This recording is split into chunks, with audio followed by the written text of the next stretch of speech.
Good day and welcome to this session on vital and non-vital terms of contracts.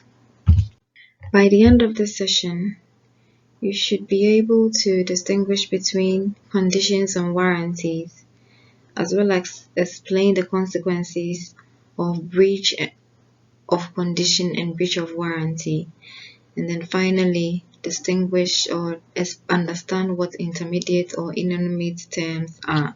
For every commercial relationship which is bound by contract, there are certain terms that the parties to the contract agree to, and some of these terms may be vital or non-vital. And a vital term of a contract, which when they are breached, could be treated by the innocent third party or the innocent party to the contract as a substantial failure to perform a basic element of the agreement, is what we term as a condition.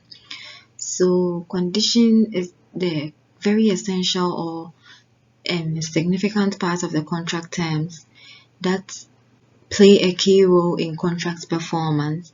It could be said as the main element of the contract, which when breached could constitute a significant influence on the other party, because in the end, conditions could be seen as the main reason for the existence of a contractual relationship. So in terms of a breach of a condition, the innocent party may consider the contract as ended and they may claim for damages for losses that they have suffered. So let's take an example where a buyer and a supplier have come into an agreement to deliver or supply goods of a certain nature. So the buyer might specify that in the contract that they want the goods of a certain quantity, they want it to be delivered at a certain time at a certain place.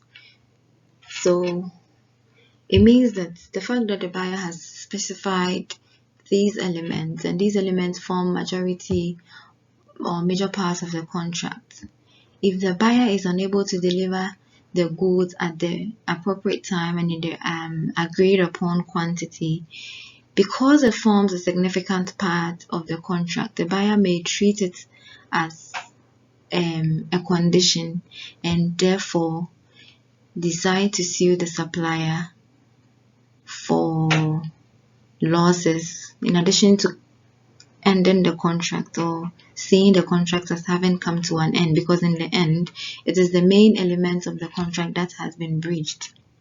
Then another element of a contract term is a warranty. As compared to conditions, warranties are non-vital terms of a contract and they are incidental to the main purpose of the contract. And in contrast to conditions, where a breach of a condition warrants the ending of the contract as well as the claiming for damages, the breach of a warranty does not necessarily constitute substantial failure. Hence, the party does not necessarily have to consider the contract as having come to an end. In breaches or situations where there is a breach of a warranty, the option available to the buyer or the aggrieved party is that they would just claim for damages and that will be it.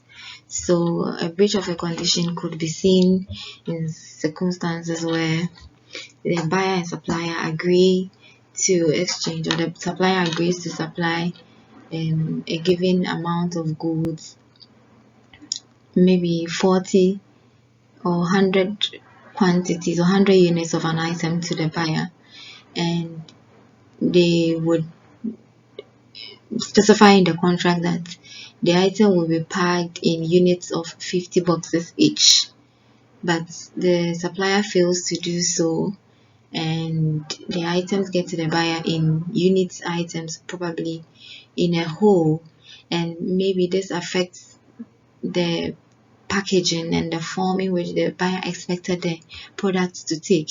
In this instance, the supplier has delivered 100 items, but the items were not in the form that the buyer was expecting.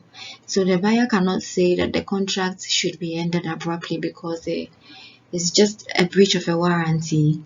So the buyer could assess the quality of the items, and the ones that do not meet their quality expectations, they will just sue for damages in relation to those few items and not reject or all the items that were delivered by the supplier.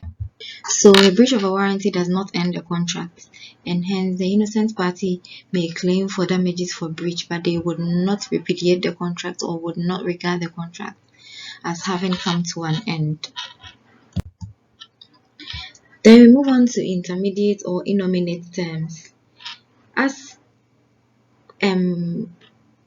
conditions could be seen outright from the onset to be a vital term, which when breached would regard the contract as having come to an end and the claim for damages, whilst a warranty is a term which is not a significant part of the contract. Innominate terms are terms that lie in between a condition or a warranty. At face value, one cannot determine whether innominate terms are a condition or warranty, but terms are determined to be innominate terms as and when a breach occurs. So in this instance, the consequences that arises from the breaches of such a term will determine whether it is a breach or a warranty. So for such terms which are not explicitly stated to be conditions or warranty, when it is breached, it will be assessed by a competent law court so as to determine the magnitude of the breach. So if it is considered significant, the court will consider it as a condition, a breach of a condition. And if the breach is considered to be an insignificant element, then the court will consider it to be a breach of a warranty. So in this session, we have learned about conditions and warranties, as well as the consequences of breaches of conditions and warranty. And then you have learned about intermediate or innominate term.